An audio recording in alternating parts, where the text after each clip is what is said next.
Hello there, welcome to Cocktail Mode, the podcast where me, Andy, and my mate Dave talk about a retro game and then try and pair it with a cocktail. Today's episode we're going to be talking about Golden Axe and just about every other side-scrolling beat-em-up that's ever existed. So if you're into that sort of thing, stay tuned.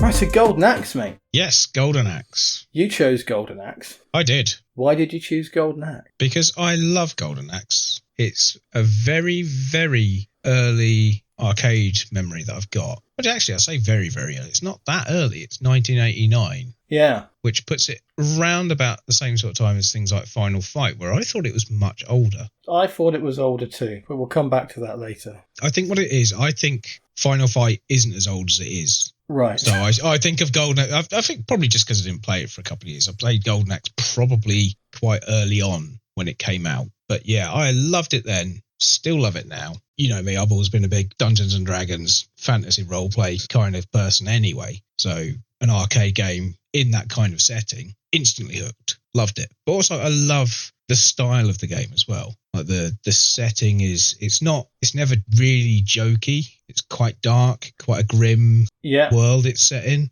It's got references, possibly intentional or not, to the old Ray Harryhausen, Jason the Argonauts skeleton scene. Yeah, with them coming out of the ground. Yeah. I always thought that was brilliant. Yeah, it's great. Some genuine take you back moments like, oh, the whole level's been set on the back of an eagle. Yes, I think that, because it's on the turtle on one level, and I think the way the map joins together and the journey and all that sort of thing, I think that's the best thing about the game. Mm-hmm. I think because it's really clever and it's really nicely drawn as well. It looks really good. I genuinely think it's the best thing about the game. Yeah, it's good, and it's still good. I think it's one of those things, isn't it? It's like the Mega Drive itself. You forget the Mega Drive came out in 1988. And it just feels like a 90s console, doesn't it? And it came out in Japan in 88. And, you know, Golden Axe in the arcades was 89. I assume in Mega Drive same year. I can't actually remember. I would assume so. I was disappointed by it. Really? Yeah. Well, going back to it, which version did you play, first of all? So I started on the Mega Drive because I had the Mega Drive on that Steam collection thing, the Mega Drive Classics, which is really handy. And that's got Golden Axe 1 and 2 on it. So that's what I played it on first. Mm-hmm. And I liked it. It's because, you know, you can't help but like it. And I've got memories of it as well. I was playing it in Mr. Pool, particularly, more than anything else in Mr. Pool. I'd enjoy it and like it. And it did have some of that nostalgia and that. And, you know, laughing at how 2/3 of the cast are half naked and going into battle with blades. Just like, I mean... But yeah, I found it, I think particularly on the Mega Drive, I found it slow and I found the collision detection particularly annoying. Okay, yeah. Yeah. And so I quite quickly downloaded it onto MAME and tried the arcade version to see how close it was. Yeah. It's not far off. It's not. Then the reviews of the time were like it's practically arcade perfect. Well. Yeah. Bit of artistic license in that, but yeah, it's not a bad attempt. But it is, I think, that collision detection issue, and it's faster on the arcade as well. Yes. Which really helps it, because as I say, on the Mega Drive, it feels a bit slow, and it feels a bit like I definitely just hit you, and that didn't register, and now I'm dead. Mm-hmm. And that's quite annoying. So yeah, I think as much as they look very similar, and as much as I think at the time people would have been stunned about how good the Mega Drive version looked, there are other things about it that it just falls short of the arcade a little bit. I mean, it was always going to. Yeah, but I don't know why. I don't think, I mean, speed I get, but that collision detection thing, I don't see why that's an issue, especially since Golden Axe 2 came out a year later and fixed both of those. It was faster and the collision detection was better. And that's, you know, Golden Axe 2, which was the Mega Drive exclusive. I didn't play 3, actually. I never got around to 3, I've just realised. I didn't play 3. I played Golden Axe on MAME and the Mega Drive. Played Golden Axe 2 on the Mega Drive, played Golden Axe Revenge of Death Adder on the arcade, and then for about 5 minutes played Golden Axe The Duel on MAME. One-on-one beat 'em up, obviously released in the wake of Street Fighter 2, etc. Really not very good. Yeah? No, terrible. You've just reminded me, I actually meant to play it at some point during the last 2 hours, but I've been watching a film instead, so whoops. So yeah, tell me about it. You've only played it for 5 minutes, but what did you find out in those 5 minutes?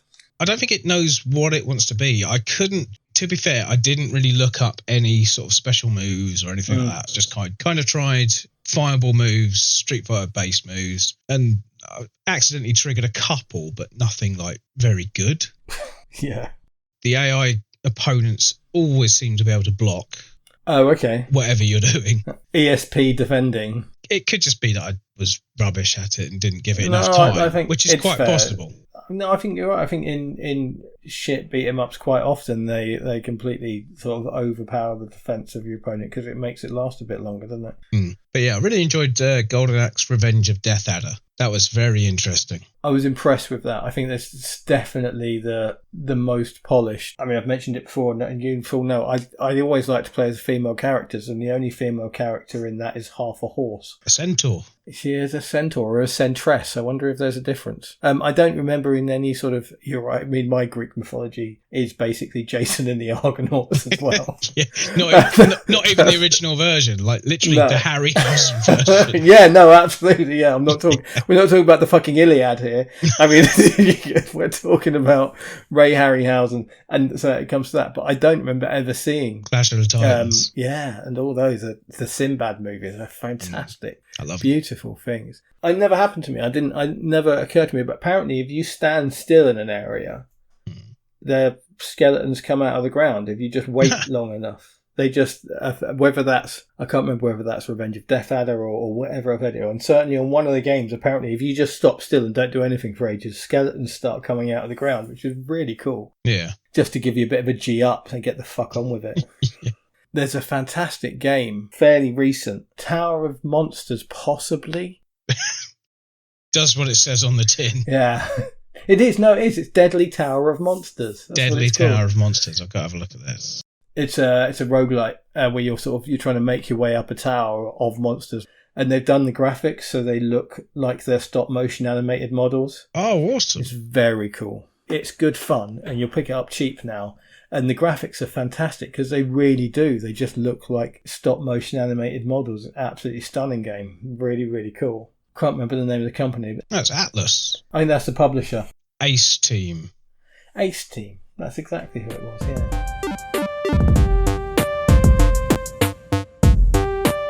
I was looking up about all the different versions and the attempted sequels because Revenge of Death Adder never came out on anything, did it? Didn't even make it on the Saturn. No, arcade only for whatever reason.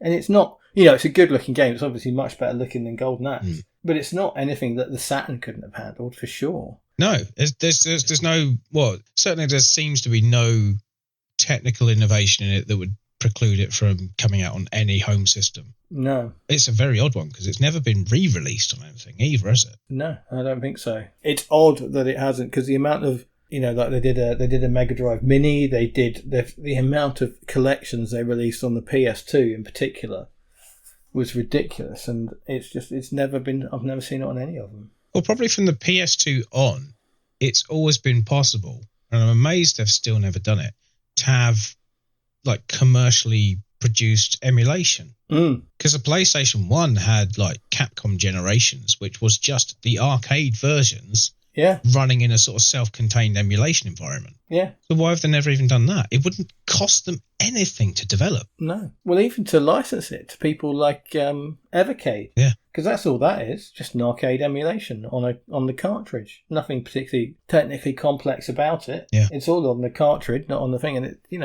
Yeah, I don't get it. Maybe there's a license thing, but I can't think what it might possibly be. I don't know. It's a very odd one. Did you say you didn't play Golden Axe 3? I didn't, no. That's interesting that we both didn't play that. I've never even seen it on anything. I've never even thought to pick it up. Is it Revenge of Death Adder or 2 that has the cool magic thing where you collect the vials up to 6 or 8 or 10 or whatever it is, and then you hold down the magic button to select which level you want to unleash, so it sort of builds up the bar. I think it might be 2. That doesn't sound familiar. Yeah, I was particularly impressed by 2, and I think it's one of those things where at the time, and this is something else, I think we mentioned it before in terms of like football games and beat 'em ups. You buy a game when games were £60, and then a year later another version comes out of it that just looks a bit better, you go, no, thank you very much. And the reviews go, this isn't worth your money. It just looks a bit better. Yeah. And so you don't buy it. And so if you look at reviews at the time, and even quite a lot of reaction now, lots of people say that Golden Axe 2 is not worth your time. It's a lot better than Golden Axe 1. Like a lot better. And I think if you do take away the nostalgia, take away how it felt at the time, take away the fact you're not paying 60 quid for 2 games in 2 years, it's just a better game. The magic thing is really cool and works better. It runs faster. The collision detection's better. It looks a lot better. Yeah. And all the reviews you'll find of it will say, nah, stick with the first one. And it's just wrong. To do this podcast, I spent £10 on Golden Axe Beast Rider. £10 of my dole money went on Golden Axe Beast Rider. And there's some hilarious stuff around there. There was a guy writing for Play magazine, who was sort of a bit of a notorious shill, basically. And everybody in the world was reviewing this game and going, Jesus Christ, what a piece of shit. And he was going, what's wrong with you? You're all mental. You're all wrong. Everybody's wrong. No one's giving this game the credit it deserves. I can tell you from personal experience, he's wrong. I think he may have known he was wrong.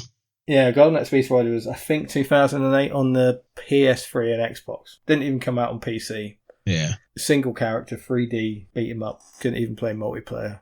And for a game of that time, we're back to my favourite Gen 7 again. Early Gen 7 as well. It looks alright, and it plays alright, to be honest with you. It's not terrible. It's just a bit of a meh. It's just a bit, whatever. But this guy apparently, dedicated a good couple of paragraphs to talking about how hot the main character was and talking about boob physics and all this sort of nonsense. Oh, God. Just like, mate, come on. But yeah, sorry, that's skipping ahead a little bit. But how the mighty have fallen. Because, I think, again, we've got a bit of a dead spot between us on Golden Axe 3. But Golden Axe 1 meant a lot to a lot of people. Golden Axe 2, I think, is a better game. Revenge of Death Adder is fantastic. And then it all went to shit, basically. They stopped making stuff. A couple got cancelled, apparently, in development, just got canned. Oh, really? Yeah, apparently it just never happened. There's a couple of games on the Game Gear which are apparently pretty decent. Yeah. But they're like RPG, like light RPGs. So lots of top-down stuff. Almost sort of Zelda-like, apparently. Oh, okay. I say apparently for 2 reasons. 1, because I've never played Zelda, and 2, because obviously I'm listening to other people's opinion. But yeah, just that sort of very sort of top-down, explory, and then random fight comes up and it does a bit of side-scrolling for a bit, and it looks quite nice. Yeah. But yeah, and then there's a gap for 10 years and Beast Rider comes out. Comes out and kills the series. Yeah, I mean, pretty much. It does seem like that's the case. People knew as well. There's interviews with people in the publishing house and in developers just saying, we knew it wasn't any good.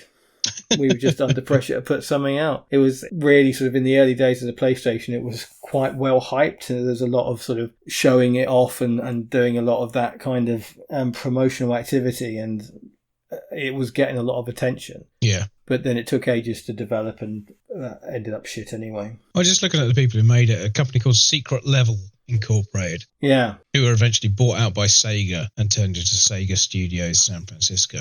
Oh, okay. They got dissolved 2 years after Beast Rider. Oh, right. They only put out an Iron Man game and Golden Axe Beast Rider. Oh, Christ. Oh wait, hang on. No, they did do a good game. They did the Unreal Tournament that came out on the Sega Dreamcast. Did they? Yeah, that was a great game. Loved it. Have you seen or heard of or played either of the 2 Dungeons and Dragons arcade games? I was going to come on to those, and I'm surprised that you've even heard of them, mate. Oh, is it Mists of Mystaria and Shadow of Mystara and Tower of Doom? That's it. They actually had the first one, whichever one that was, Mystara, in the Zap Zone in Bedford. No way. In the mid-90s. And I remember at the time thinking, oh my God, this is brilliant. This is Golden Axe with like evolution into almost an RPG. It's fantastic. I think if you play either of those two games, it's hard to go back to Golden Axe afterwards. I disagree to an extent. Golden Axe has the nostalgia for it. Yeah, that's fair. If you're playing them to see which is the better game, then the D&D ones, obviously. But I mean, they've got about 8 years on. Yeah. I think Mystera was 1996, which is a fantastic year for video games anyway. Fantastic year for everything. Yes, it's true. It was a magnificent year, 1996. Yeah, those two games are incredible fun. And you can get them on Steam as like a double pack. Mm-hmm. Yeah, I've got it. I played them on MAME when I did the playthrough of MAME, playing again to bore our listeners. I've talked about it 1,000 times, but yeah, I played every single game on MAME looking for the hidden gems, and I couldn't, when I was doing the blog about hidden gems, couldn't in all good conscience list a Dungeons and Dragons game as a hidden gem. It's, one of the biggest franchises on the planet. I was shocked when I found them playing MAME and going back to them how good they are. They're just really, really good games. They're really well thought out. They're really well put together. Beautiful looking, really, really good stuff. So yeah, I would definitely recommend anyone have a look at them. I don't know when Tower of Doom came out. I imagine it was probably one of those year later sequel type things. Yeah, not much later because they look very similar. Incredibly similar, yeah. Yeah, but no, really good. Had a lot of good elements to it. I mean, you had you could buy specific things that might or might not help you in the next level. Yeah, like when you fight trolls, you have to burn them to kill them, which is a D&D trope. And if you didn't buy anything that burnt anything, tough shit. Which I thought was hilarious. There's a lot of good things in those, but there is also a midpoint between Golden Axe and those, which is a brawler game called Knights of the Round. Have you ever played that? Oh, do you know, now you say it, I might have done. It's effectively a Golden Axe style brawler with King Arthur, Lancelot and Percival, and it's beautiful. It's a fantastic game.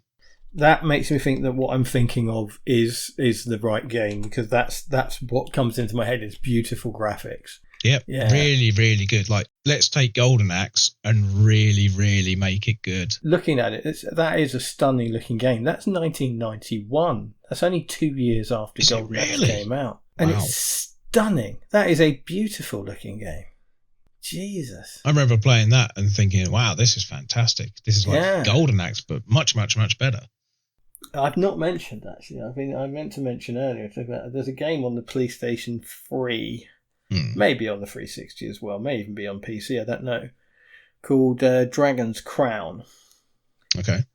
And it's a game by a company called Vanillaware, who make the best looking games ever. Everything they make looks sort of hand-drawn in a very sort of particular style that they use, quite exaggerated, and in the case of Dragon's Crown, incredibly exaggerated. It's basically sort of, it came out, I say, on PlayStation 3, so fairly recently. Gen 7. Yeah, it is. It's that rare thing, a Gen 7 game that isn't fucking awful. But it is very much in the same sort of vein as those two Dungeons and Dragons games. So it takes the side-scrolling beat 'em up and adds leveling up and all that sort of thing to it, whilst being, absolutely stunning. As long as you've got to accept the fact that the proportions of everybody are ridiculous, including the female characters. So I mean, that's the potential to cause offence is there, but the defence is much like Golden Axe. The guy is ridiculous as well. Nobody looks like a human being in particular. You know what I mean? They're very exaggerated characters, but it's a beautiful, beautiful game. I do have a point with this. Right. I do have a point. The whole awful, mostly naked armour thing. Yeah. I think comes mainly from Conan the Barbarian. Right. And I don't mean the Arnie film. I mean the original source material, written in the 20s and 30s series of books by Robert E. Howard. Right. They're pulp stuff serialized in the same publications that Lovecraft was being published in at the time. Right. They're actually part of the Lovecraft mythos, just set 10,000 years before the modern day. Oh, okay. And they were very much like the artwork was attract somebody in with a really scantily clad woman on the front. Yeah. Like the comics that came out in, I think it was the 30s, were very much like, oh, how do we get people to read this? Put a half-naked woman on the front. Yeah. So don't blame Golden Axe for the rubbish armor thing. I genuinely think it is like Conan the Barbarian. But also as well, I mean, comics in general, I think, have informed the design of a lot of things like that over the years. I think so, but there's two things about that. One is that there's not, just because that's the way doesn't mean you can't find a new way. No, that's true. But, I mean, what Golden Axe has, at least, it is at least equal opportunities half-naked. Because Axe Battler, the most rubbishly named character in all the video games, is also half-naked. So, you know. Yeah. He's probably more than half-naked. Yeah. Mostly naked. So, yeah, I mean, I guess that's about the only defence I can offer up. Really, I did like actually in Revenge of Death Adder, the centaur woman, when you ride a beast, grows legs instantly. Yes, yeah, I love that. Which is pretty cool. But she also rides the beast side saddle, didn't she? Or certainly did the one that I jumped on. Oh, okay, I didn't notice that. Yeah, I thought that was a really nice little touch. I thought that was pretty cool. You know what? Now that I think about it, I've never played Golden Axe as any other character than the dwarf. Really? Yeah. Isn't he in Revenge of Death Adder? Isn't he riding on the back of a massive giant? Yeah, I don't know what's going on with that. I saw that. I thought, well, I'm curious. But I have to play as the centaur. He has become a symbiotic relationship. Yeah, that was very strange. That reminded me of Captain Commando on the arcade. One of the characters is a baby controlling a big robot. Yeah. Yeah, interesting. I don't know. Captain Commando is another one, isn't it? That's a brawler. Yep, and the only one. One of our many games we keep coming back to. But yeah, it is. It's an odd thing. Came out, disappeared, never done anything since. As you like to point out, never had. And it was so good though. That's the problem. That's a great looking game as well, isn't it? Yeah, that's fantastic. Game. Conspicuous by its absence. Great turn of phrase, right? Yeah, absolutely. I always remember one of the characters was called Mac the Knife, wasn't he? Yes, that's it. Mac the Knife, Captain Commando, Baby. Whatever his name was, I can't remember. Let's find out. The Commando team. Captain Commando, Mac the Knife, Ginzu the Ninja, or Sho in the Japanese version, and Baby Head. Baby Head, is that? Baby Head, but he's called Hoover in the Japanese version for some reason. Okay. Yeah, but all male characters. But yeah, just beautiful. Yeah, 91. Looks great. Oh, it's futuristic Metro City. So it's like oh, there you go. It's set in the same place as Final Fight. It's weird. I can only assume it was a dismal commercial failure. Wow. And they decided to bury the character for some weird reason. Because it was intended to be like the company mascot. Yeah. Captain Commando is a lengthening of Capcom. Yeah. Yeah, it just seems so bizarre that it never came back in any form. But yeah, no sequels, no follow-ups, no spin-offs. Yeah. Just completely disappeared. And a great game. That's similar to the kind of similar style Aliens vs Predator game. Yeah. That we played that one time. Yeah, but that was a great looking game. Yeah, but another one of that kind of what I think of as the brawler look. Have you ever played the Aliens game that's similar to this? Don't think so. That's good. Doesn't ring a bell. As you basically got two buttons, one which is a normal height fire and one which is a crouch and shoot. And when you get face huggers, you have to do the crouch shoot to shoot them. Right. But the design of the aliens is a bit weird. You get giant ones that turn up into a ball and sonic spin at you and things like that. But in between each level, there's a first person driving the APC thing sat on the top shooting aliens. Oh, the whole Aliens extended universe I'm aware of because I bought a lot of Predator comics. I just really loved the Predator character, the design and the whole idea behind it. So I had a lot of Predator comics way back in the day. Yeah. And there was a lot of Aliens crossovers with those. And the Aliens lore of all the different types of aliens that have come out in the comics in particular is mad. Mm-hmm. Yeah, it is very, very weird. But there's always been this idea that they take on the characteristics of what they've been born in, isn't there? So it's been sort of I think that started in Alien 3 with the dog. Yeah, I think you're right. And I never liked it as a thing. No, I don't like it either, but it's very much, it's there now. I think that's pretty much accepted. What do they call it? Not law, the other thing. Canon, yeah, that happens. And imagine how those films started, that 1979 horror film. And this is what it now become. It's just a very strange direction it ended up in. But yes, Aliens vs Predator is another fantastic, another late one, 1994, and you can tell because it's gorgeous. Lots of guns in that though, isn't it? It's maybe stretching it. Lots of good differences as well, because the Predators play very differently. Yeah. To the humans. The humans are very much, I only have a gun. Yeah. I must use a gun because I can't do anything else. But they get bigger guns. I always play it as the Predators. I love that they got the disc thing from Predators. Yeah, very cool. But yeah, that's a beautiful game as well. Unlike Golden Axe. So yeah, get your ass to MAME and play that, dear listener. It's a great one.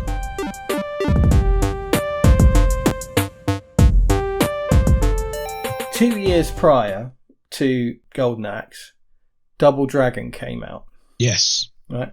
Double Dragon, for me personally, obviously everything's a matter of taste, looks better, plays better than Golden Axe. You think Double Dragon looks better than Golden Axe? I think it looks better than Golden Axe, yeah. It's a cleaner style. It's got... you have a quic look, mate. Can you see what you're No, I was just going to say, have you cleaned your glasses? And the fact that you wear glasses means you've got bad eyes anyway. I genuinely Double Dragon looks awful. No, it compared doesn't. to Golden Axe. Yes, it does. Arcade Double Dragon looks better than Double Dragon 2 from 2 years later, weirdly. Yeah, that's true. It's a great looking game. I think it's a beautiful game, Double Dragon. I think it's fantastic. I think it looks better than Golden Axe. I think Golden Axe, the first one, particularly the first one, it looks muddy. It looks like, as beautiful as the backgrounds are, it looks like the characters aren't really on them at any point. I don't think it's a great looking game. The best looking thing about Golden Axe is the magic. Oh, yeah. Particularly the dragon, when the dragon comes in and burns everything. It looks fantastic. I don't think it's a great... For 1989, I think it's lagging. All right, okay. Don't be nice, Dave. There's no point having a conversation if you're just going to be nice and say interesting. Well, I think you're wrong. For starters, just looking at some screenshots, I mean, obviously you're discounting like sort of resolution, and you're talking about style, aren't you? Yes. You're not saying it looks better as in it's more defined, or no, I'm not talking technically. I'm not saying this is this resolution, that's resolution, or any of that. I think the art style of Double Dragon, and again, it's incredibly personal. But I just think Double Dragon has got a more consistent style about it. It's got a look that feels deliberate, whereas I think Golden Axe, sometimes the characters look like they've been drawn by different artists to me. They probably were. They probably were. So yeah, that's my bomb for this week. Right. Okay. Yeah, I'm sort of looking at it now, because one of the things I did look into was Double Dragon, because I wanted to know where the genre had its genesis. Yeah. And as far as I can tell, it is Double Dragon. Yeah. There may be something else. Hopefully somebody will tell me what it is. But as far as I could find out without doing too much digging, Double Dragon was the start of that kind of game. What was the one, quite a good game, where you're trying to rescue Madonna? Madonna, the whole premise of the game is Madonna has been kidnapped, and you've got to... What? It's a brawler, and it's side-scrolling, but it's not 2.5D. You can't move in and out of the screen. You can only move left to right. What was that? It's quite well known. It's not like a... Vigilante. Vigilante. That's the puppy. God, I remember playing it, but I didn't know that was the plot. Yeah. I often wondered whether it was a mistranslation. Weird thing. Yeah. Absolutely. I never knew that. No, that is the... No, it's just a girl called Madonna.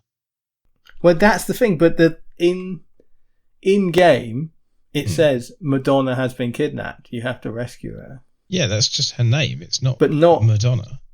How do you know? Yeah. To be fair, if you're gonna pick a name for a damsel in distress and make people talk about it, use the best-selling artist of the current decade. That's not a bad plan. Absolutely. If you were to release a rubbish game nowadays and said, "Oh yeah, the lead character's girlfriend is called Taylor,"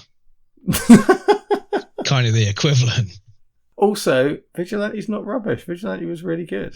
I'd have to go back and play it. I can't remember it particularly well. I do remember playing it. It's good. It's good. It's I think because it's particularly 2D, and it was sort of it's IREM as well, and IREM are a great dev. It was very clean looking and sort of functioned very nice and neatly and all that sort of stuff. But yeah, I don't think I would comfortably say it was better looking than Golden Axe or Double Dragon because I can't really remember it that well. Great version on the PC Engine that I've got, really like nearly arcade perfect. Oh yeah. I love the term arcade perfect. If I ever had a bar or a child, I would name them arcade perfect.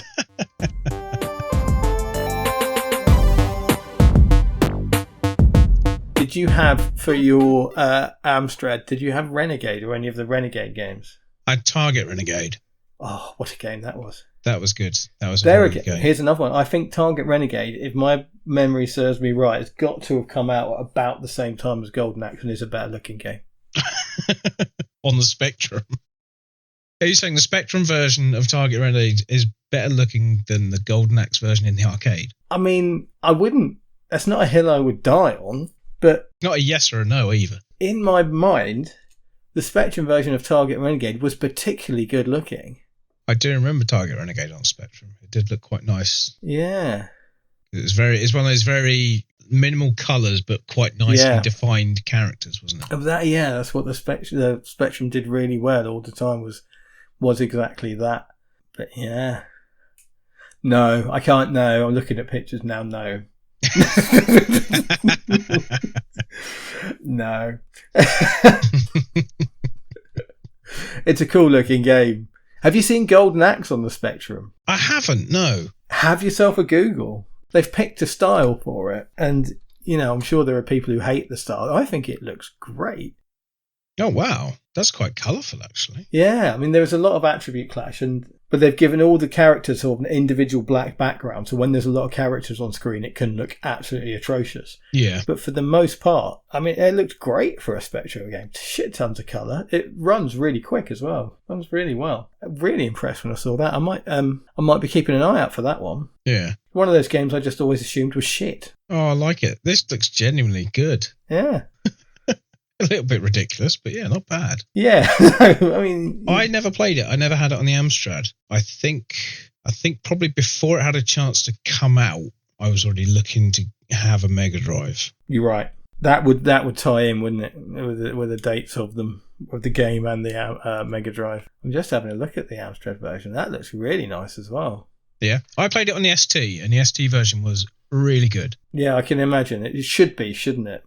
Well, it was almost faithful to the arcade, but the only issue you had of it is that you only had one button on the joystick. Oh, of course, yeah. So you didn't have a separate jump button, you didn't have a separate magic button. But I can remember playing it for a night with a mate, and we finished it. And it had, the old home computer version of arcade games, the limited credits thing. Yeah. It had that. Oh, wow. And we managed to finish it, which was quite an achievement. Nice. If I remember right, we got through most of the entire game by doing the running charge attacks. Yeah.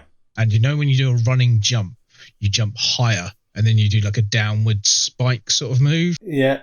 That was all we did for the whole game. As far as I can remember, it's like a combination of, right, you run in and do that, then I'll run in and do this, and it's the delay covered the animation of the boss getting up and doing an unblockable attack, and then you'd sort of land on their head. Well, my entire playing of Golden Axe on the Mega Drive consisted of running left to right doing a flying kick.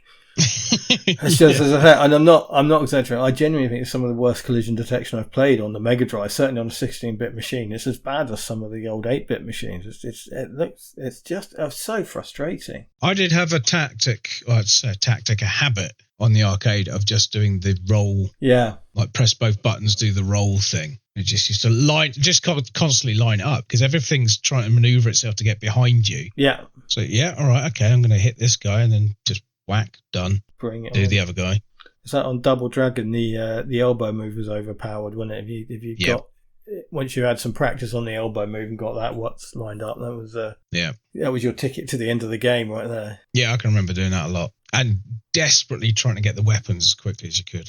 But then that's a final fight thing as well. As soon as you see a pipe, I'm having that. Yeah, I think it was a thing that I think Golden Axe does. Those Dungeons and Dragons games definitely do. I hate having to press a button to pick up coins.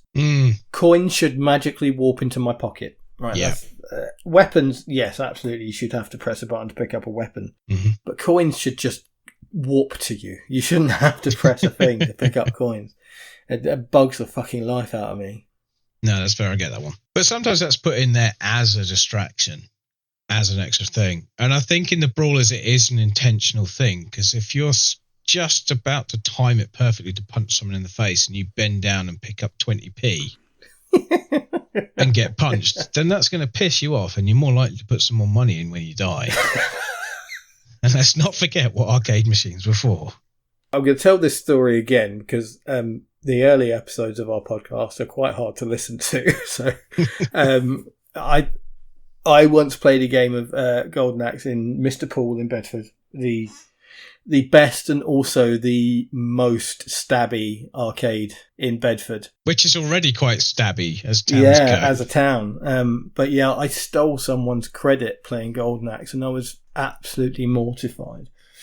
Because it's just against the rules. There is an etiquette, and the etiquette says you do not steal someone else's credit. And I wasn't mortified because I thought he was going to stab me like he'd normally were in Mr. Paul, because he didn't look like that sort of geezer. But I did something really stupid, died, probably walked off the edge of a cliff. Yeah. And just whacked the start button out of frustration, and that was this other guy's credits, and I just, I felt fucking this big. I was absolutely, and the fact I can remember the feeling to this day, let alone remember the event. It's like one of those things you just do not do. Yeah. But yeah, that's my abiding memory of Golden Axe in the arcade, nicking that poor bloke's credit. Yeah. See, my Golden Axe story is similar in that it takes place in Mr. Pool, but it's kind of the other way around. There used to be a habit when you died on an arcade machine, it came up with continue. You'd tap the button and let the timer run out before walking away, so nobody could continue your game. And I once watched a guy who was on the last boss. He was on Death Adder and he died and just walked off. And I stood there and thought, I've never even got this far before. I'll put 30p in or 20p, whatever it was at the time, and finished it and got to see the end of the game. I mean, I reckon, if you beat Death Adder, then you've earned it anyway, mate, because I've watched a video of that, and that looks fucking ridiculously hard. He was probably about 3/4 dead. Oh, right, okay. And remember, every time you put in a credit, you get some magic potions to start Yeah, you with. do, yeah. So there's a little bit of damage. So basically, that geezer must have just spent his bus fare home and was off on a long walk back to Shortstown or something. Yeah, well, snooze, you lose. Absolutely. Thinking about what I should have done and what I would probably do now, instead of just standing there watching him, waiting for him to die, is say, do you want me to help? Yeah. I'll put in a credit, I'll come in and take some of the heat off and we'll get it done. But yeah, you didn't talk to people in arcades, did you? No, of course you didn't. You just scowled at them and put your coin on the screen. I mean, that whole, again, this is something we talked about in that episode, because we talked quite a lot about arcade etiquette. But that putting your coin on the screen was so that you didn't have to speak to them. It's my money. You don't want. There's no conversation. That's not what it's about. And if I remember getting to the end of Double Dragon with Jack Bland, because he just did all the work and just carried me. And then at the end of Double Dragon, spoilers if you've never got to the end of Double Dragon, because as I said last time out, I genuinely believe that spoilers don't have a sell-by date. So it's a 38-year-old game. Honestly, I genuinely believe that spoilers never run out. You should never spoil something. So yeah, spoiler for the end of Double Dragon. If you're playing 2-player, you fight each other to see who gets the girl, because that's not misogynistic at all. Yeah. And yeah, so yeah, Jack Bland carried me to the end of the game and then beat the living shit out of me and didn't lay a finger on him for the entire thing. And he just went, there you go. Job done. Interestingly, that was kept on as a thing in other games. Streets of Rage did it really well. Did it? Yeah, at the end of Streets of Rage, you get given the option of doing a good or a bad ending. And if you choose to do the bad ending, you fight each other for who becomes the crime boss of the city you're supposed to be saving. Oh, okay. Isn't it Mega City? No, that's Probably. Judge Dredd, isn't it? No, Judge Dredd. No, that's Mega City 1. Well, the one he's in is Mega City 1. There are others. 2 and 3, I think they're called. Wood Oak City is the setting for Streets of Rage. Really? Yeah. Ah, what's Final Fight setting? Metro City. That's the one. Yeah, that sounds better. That's the fucker I was thinking of. There's a really good beat 'em up on the Wii. Beat 'em up and various other genres as well. Oh, we should have mentioned that last time out, actually. We were talking about games with lots of different genres in. Disaster Day of Crisis on the Wii does this. Okay. Lots of different genres. There's a beat 'em up level, but there's a bit of the game where you come across the mayor of the city that this disaster is taking place in, and he's like a mayor in the very much the Mike Hagar vein. He's out in the streets beating people up and smacking the shit out of people. So Final Fight and Golden Axe came out the same year. Did they? Yep. I mean, there's no competition. Final Fight's much, much better. It is, yeah. But which would you say has had the lasting legacy out of the two? It's an interesting one, actually, because I think you sort of, by even asking that question, you're sort of leading towards Golden Axe, and you're probably right. But I think... What's been re-released on other systems? What's had the love applied to it? But I just think it's because of Streets of Rage. Streets of Rage and Final Fight are very, very similar. Yeah. And I think all the love has gone on Streets of Rage. That's had hundreds of sequels and spin-offs and remakes and all that sort of thing. I wouldn't go that far. Well, it's had a lot. It's ongoing. It's never really gone away. It's a much loved franchise sort of across the world. And I always get the impression that Final Fight isn't as well loved. And I think that's why. Despite them coming out in the same year, Streets of Rage came out after Final Fight, didn't it? Was it a year after? I remember it coming out on the Mega Drive. Yeah, because I always assumed it was an attempt to make a brawler series that they owned. Yeah. So you had Final Fight come out on the Mega Drive, was a great success, and Sega thought, oh, that's lovely, but we want to make something makes us more money.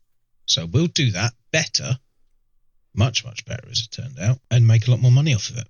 Yeah. I tell you what, talking about Streets of Rage, always, whenever I hear Streets of Rage, I'm always reminded of a film called Streets of Fire. Oh, okay. You ever seen Streets of Fire? Possibly. It's quite old. It's 1984, so it predates everything we're talking about. But it's just quite an odd little film. It's Walter Hill. Oh, yeah. It's is it like a pseudo sequel to The Warriors? I don't think so. I mean, Walter Hill did the Warriors, and it's kind of, I guess the premise is similar. Premise? Like premise, but said wrong.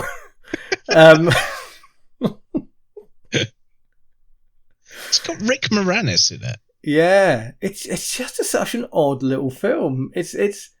I kind of love it. The big fight at the end is two guys going at each other with sledgehammers but it's very much not like, that it's not, there aren't any, splattered skulls or anything. Yeah. It's just very hitting each other. Yeah, it's very, 15 rated. It's not, but it's such an odd film. but it's like an aggressive episode of Mallet's Mallet. Got giant hammers, but no one's really getting hurt. I mean, Rick Moranis is a little bit like Timmy Mallet, isn't he? Yeah, a little bit. There's definitely a lineage there. I wonder if they're separated at birth or something weird like that. I've just remembered going back to the game. We mentioned the Renegade and Target Renegade. There were 3 Renegade games. Renegade, Target Renegade, and Renegade 3. Did you know they were spin-offs of the same series that of River City Ransom? Do you know River City Ransom, actually? That's a good question for you. I don't know River City Ransom. I haven't even heard of it. No, so I think River City, as I was saying there, I just twigged that you probably wouldn't have heard of it. It's one of the sort of the best and best known brawlers on the NES. Oh, okay. Yeah, no, that's why I don't know it. Well, yeah, but I mean, it stands out because it's a good game and it's on the NES. So, there's that. It's very sort of basic in style, but plays really well. Got sort of RPG elements to it, and shops to buy upgrades and things. It's a very, very cool game. And that's part of a series called Kunio-kun. And there are dozens and dozens of these games. But Renegade is one of them, sort of rebranded. But the two sequels, Target Renegade and Renegade 3, are produced by Ocean only for home computers. Yeah. And were completely separate. So it's almost like a spin-off. So it's like a little branch, almost like a branch in timeline into these two sort of different games. And the Kunio-kun games generally, they go all over the place. There's soccer games, dodgeball games, baseball games, brawlers. They do absolutely everything. I'm surprised there's not a fucking Super Kunio-kun kart. But there are just millions of them. Yeah. Yeah. So the first one was apparently called Neketsu Koho Kunio-kun Renegade. Oh, yeah. So that's where that comes from. And then Target Renegade was a spin-off sequel to that, even though it had its own direct sequel on the NES and other systems. So, yeah, really sort of odd thing. The designer went on to do Double Dragon and stuff like that. But that whole series has been going on just forever. Started in 86. There's now... The latest games are called River City Girls. Yeah. And I think River City Girls 2 came out, I think last year, maybe the end of the year before. And they've been going all that time. There's never been much of a gap where these games haven't been coming out. There's just hundreds of them. And they're normally pretty good as well. Yeah. I've got Dodgeball for probably the PC Engine. And it's a great game. It's really good fun to play. Just really good. And again, they have a really consistent and very cool graphic style as well. So they're very cool. I mean, there are so many brawlers, isn't there? There's tons. I think it's quite an easy game to develop because the layout of the levels. I mean, there's obviously quite a few like Golden Axe that have vertical levels elements to it, but a lot of them are just flat. For the whole thing, you might move up and down a little bit. Yeah. You might move between like some water and some land or something, like the Turtles game. But yeah, generally speaking, I think they're probably quite easy to do. Like you get your setting, you get your art done, and that's it. Again, let's not. Well, yeah, I'm obviously oversimplifying that a little bit. A little bit. A little bit, yeah.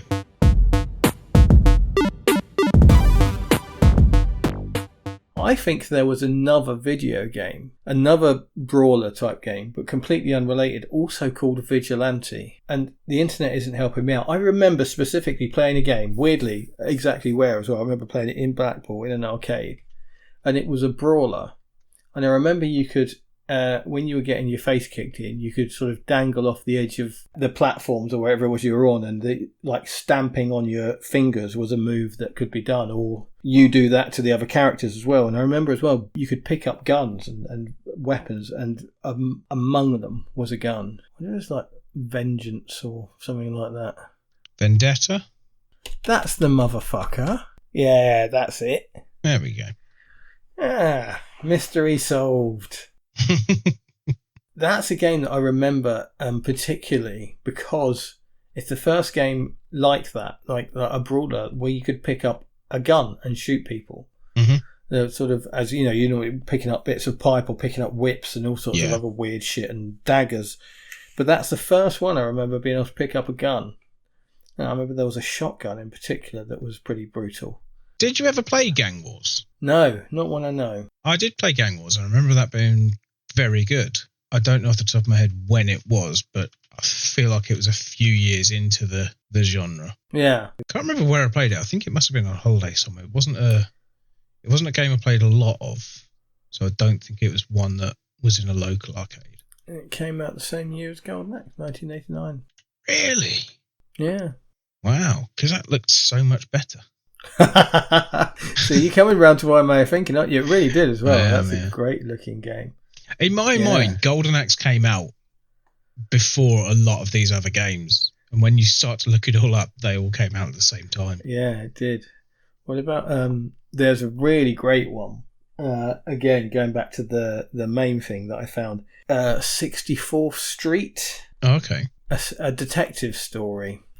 So 64th Street. And that was a great looking game. I'd be interested to see when that came out. Yeah. That was 1991. But that's a really great looking, like massive sprites and just look really, really good. If you've not played that one's definitely worth a look. Really good looking, really plays really well. Do you remember that one I recommended to you a few weeks ago? VAMF, VAMF. You did. I remember you recommending it to me. Yes. VAMF X1/2. That there is literally no information on the internet about. Yeah. It's like it didn't exist. It's very, very hard to find anything about it. I mean, I've got the MAME ROM, and I can't remember when I got it. It may have been one of those ones that I downloaded but wasn't working in the current version at the time, and has since been unlocked or whatever. But that's a brilliant game. That's really nicely made. But that's quite late. That's 99. Oh, so that's pretty much like a modern version, isn't it? You think? Almost, yeah, but very, very good. Very odd. Do you remember Ninja Baseball Batman? Oh, I do remember Ninja Baseball Batman. I showed you that. Yeah, what a great looking game that is. That was probably one of the weirdest games I'd ever found when I first got MAME. Yeah. It was pre-broadband days, so you didn't tend to download big games. Like, you'd look through the list of ROMs and, what was the MAME.dk, I think it was. It was a Danish MAME repository of ROMs. It was brilliant. Everything was on there, everything. But because of the limitation of download speed, didn't really go for much over a meg or two. And I remember getting Ninja Baseball Batman because I just thought, what is that? Just from the name. Yeah. Badly translated Batman game, or what is this? But yeah, that's great fun. It's really weird. Yeah. Beautiful as well. Quite late. Again, 93. So, but again, Irem. Yeah. Who I only think of ever as the developers of R-Type. Well, they also, another of their games in this genre, the beat-em-ups, was Undercover Cops, which is, I don't know when it came out, I think possibly the best looking brawler like I can remember. Undercover Cops? I don't know that one. Undercover Cops, 1992, apparently. It's stunning. You've got to see it in action. So have a look at a video. Just beautiful. The very much that sort of hyper detail thing that IRM did with Metal Slug. That sort of, because they had that lots and lots of detail. It's much more realistic than Metal Slug. Undercover Cops has got sort of realistically proportioned characters, but still with that hyper detail style. It's an incredible game. Just looking at it now. If I remember right, the arcade version, there's a couple of different versions in the arcade, and you've got to do pretty well to make sure you get the right version. I've got 4 versions. Yeah. Japanese release, the US release, the world release, and the alpha renewal version, which is an interesting suffix to get to a game. Yeah, I would do a bit of Googling and make sure you get sort of the, in inverted commas, right one, because I know there is a particular version that is like puts all the best bits of everything else and hits the sweet spot. It's my turn to choose the next game, isn't it? It is. Thinking about doing Ace Combat. Oh, okay. Are we going to call it Ace Combat or Air Combat? Because I know what you owned was Air Combat. The series is Ace Combat. The original game was Air Combat. Let's have this fascinating conversation next time out.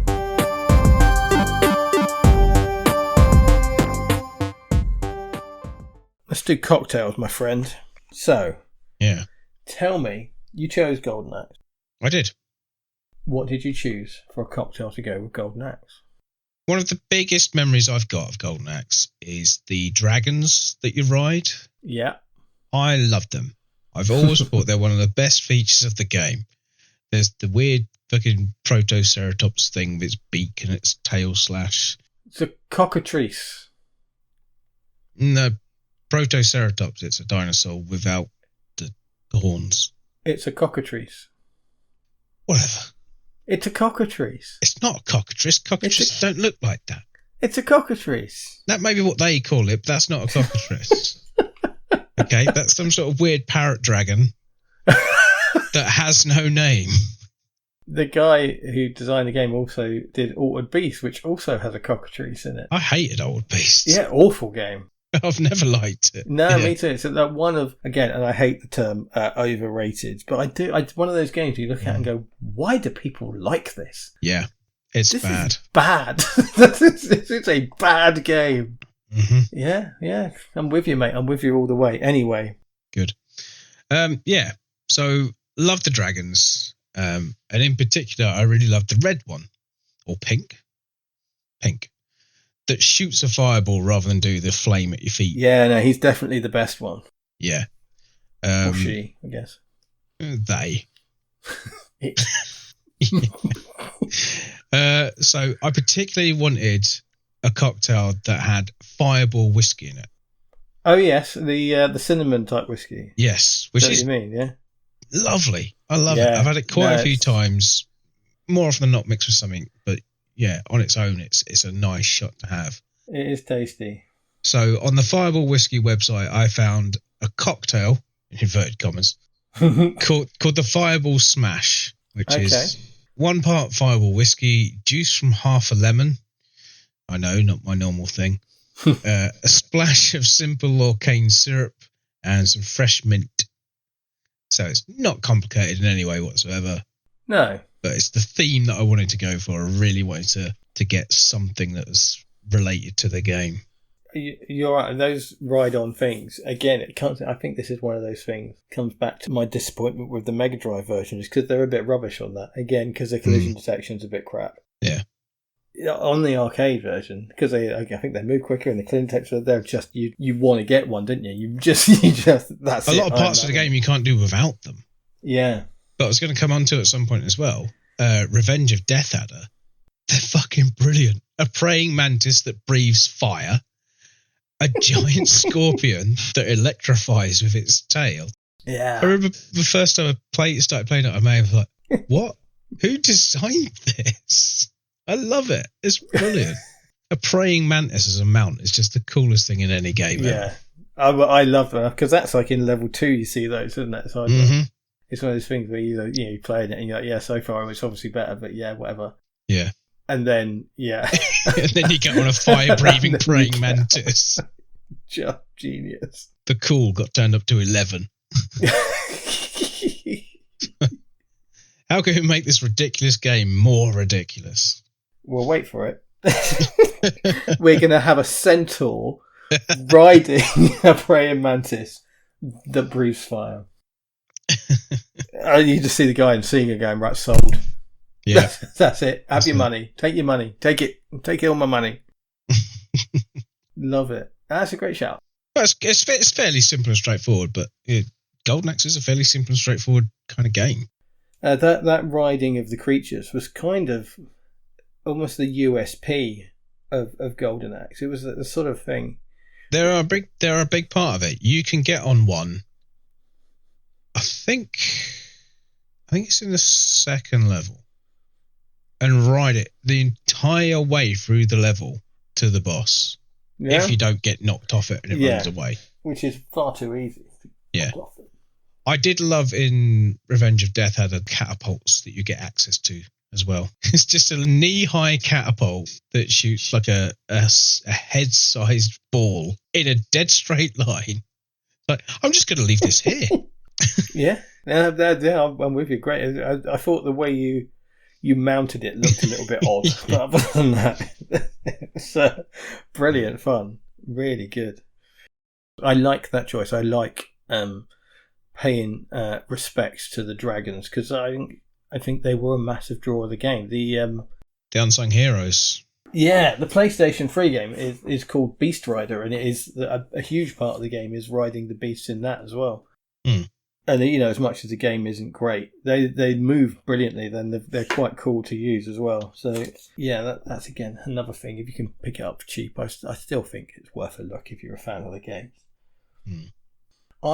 I wasn't quite as singularly minded as you when it came to cocktails. Mm-hmm. I had basically a list. I was like, oh, that's a good one. Oh, that's a good one. And then I did settle on one here, but just to go through the list, I found a cocktail called the Weathered Axe. Oh, that's good. This is on Difford's, but it's on the sort of the extended thing where it discerning drinkers. So it's a guy called Alex Macroney. The origin is in Chicago in a bar called the Scofflaw, created by somebody called Danny Shapiro. Homemade ginger juice syrup. I just used a bit of ginger wine. I had, because the flavour is the same, bourbon whiskey, lemon juice, dry vermouth, triple sec liqueur, 40%. So that's Cointreau. And so, yeah, again, it's whiskey and lemon juice. So I know somebody not so far away is not going to enjoy it very much. I will try it. It's really nice. I want to use the word masculine, but it sounds like a really wanky thing to say. But it is that sort of drink. It's the sort of drink you would have in a nice square glass with a big one single massive chunk of ice in it, and just sip it with a cigar or something. Do you know what I mean? It's I knew you were going to mention cigars. As soon as you said the square glass, I pictured you holding this thing with a cigar. But that's the kind of vibe I'm going for. Obviously, anybody can enjoy it. It's a very nice drink. But yeah, obviously just for the name, but that was one of my options. Another one was a drink called the Armour, which is quite an odd cocktail. It's sherry and vermouth, basically. Equal measures of sherry and vermouth. That's it. With a couple of bits of, put a splash of Angostura orange bitters in there as well. But it's properly ancient, so I liked that it was called the Armour. Just because, the game could use some armour. So it's kind of got a kind of after dinner vibe about it, and being sort of sherry and vermouth. It was like nice. A dessert cocktail. Yeah, exactly that sort of. What do they call it? Like a aperitif, is it? That sort of thing. Yeah. Yeah. Interestingly, one of those cocktails that's got a really good origin story to it, basically was popular with like the Teamsters and that in America, and the union runners and all those sort of people. It came from Chicago, and I liked that, but still didn't choose it because I just didn't think it's got it as much as that's its lineage. It doesn't feel like that when you're drinking it. It feels quite sophisticated. And then there was another one. When I first started getting into cocktails, I tried to make a mead martini. Ooh. Do you know mead? I do know mead very well. My wife Gemma is a huge fan of mead. It's pretty much the only alcoholic drink she drinks regularly. Good choice. She loves it. I thought, it's a type of wine. It's, in the same way as vermouth is in the wine family. So surely there must be a way to make a mead martini.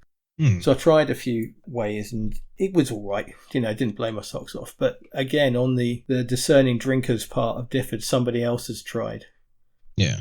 Using mead, gin, dry vermouth and orange bitters.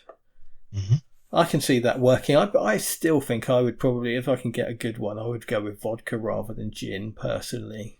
Yeah. And had one of those and it was nice enough as well. But it's, you're serving it in a martini glass and it doesn't really feel like a thing. It's all a bit, again, mead is good and it kind of fits the bill, doesn't it? Because as much as Golden Axe is fantasy and sort of oldie worldy, there's a crossover there, isn't there? It's definitely fantasy. The recipe that I chose, the cocktail that I went with, is a cocktail called the Red Lion. Okay. And the reason I went for the Red Lion, it's a name to me that makes me think of heraldry. It makes me think of pubs, obviously. I was going to say pubs and nothing else. Because pubs is, I think Red Lion is one of, if not the most popular pub name in the UK. It is. Obviously, you're going to think of that. But also, I think of heraldry, shields and swords and flags when I think of a Red Lion. And particularly think of that in terms of England. And our fair nation of England. I think it just the name Red Lion just makes me think of England. And for any listeners out there who aren't in Europe, England and a lot of European countries are currently involved in a football tournament, the European Championships. England, as it seems to be the perennial case, are massively disappointing, as always. we are a nation that are born off football and continually turn up to competitions like this and disappoint. And that's how I felt about Golden Axe. So that's why I've chosen this cocktail. So it is gin. I reckon you can get away with using pretty much any decent white coloured spirit because you can't taste it in amongst everything else anyway. But 45 ml of gin, 22.5 ml of Grand Marnier liqueur, which is an orange type liqueur, 22.5 ml of freshly squeezed orange juice, 7.5 ml of lemon juice, and then 2.5 ml each of just sugar syrup and grenadine, and then some orange bitters as well. Which is, there's a lot going in there. So the version I've just gone through is a variation put together by Mr. Simon Difford himself. The original was from the 30s. I think the original is basically the gin, the Grand Marnier, and the 2 fruit juices. Be careful with the grenadine syrup if anyone makes it. If you put too much grenadine in, it overpowers everything. It's a very strong flavour, grenadine, and I think that's why there's only 2.5 ml of it in this drink, because it just sort of bamboozles everything. That's a difficult amount to measure. 2.5 ml is half a teaspoon. Oh, okay. So if you do any baking, you've probably got a half teaspoon measure in your baking equipment. Right. But I would say probably 5 drops, I would imagine. Yeah, it's not going to be a lot, is it? But you don't want to, basically don't turn the drink red. It turns it sort of a very pale pink. The original recipe, you sugar the rim of the glass completely, and that's where the sweetness comes from, much like a sidecar. Mm-hmm. It's a really, really nice drink. It's one of those drinks that just tastes in layers. Like it starts off quite dry and sort of that orangey flavour comes through and it ends up quite sweet. It's a really, really nice drink. Served in your old friend the Nick and Nora glass, mate. I saw that. I'm looking at the recipes you were speaking about it. Yeah. I found the 30s one that you mentioned first. Yeah, interesting. The 30s one served in a coupe glass. Even though there's less of it. And again, with my my reason for choosing it, it's a very English cocktail, and obviously a lot of cocktails are American at some point. And there's a really good history of it. If you take yourself to Difford's website and have a read, there's a really good, nice background to it about how it came about. So I thoroughly recommend doing that as well. And with that, we're about done with Golden Axe. Next time around, we'll be talking about Ace Combat, its sequels, and very much breaking our own rules about what is considered retro by talking about the PS2 and the PC versions of that. So please come back and listen again to Cocktail Mode, the podcast where gaming, like alcohol, is in our blood.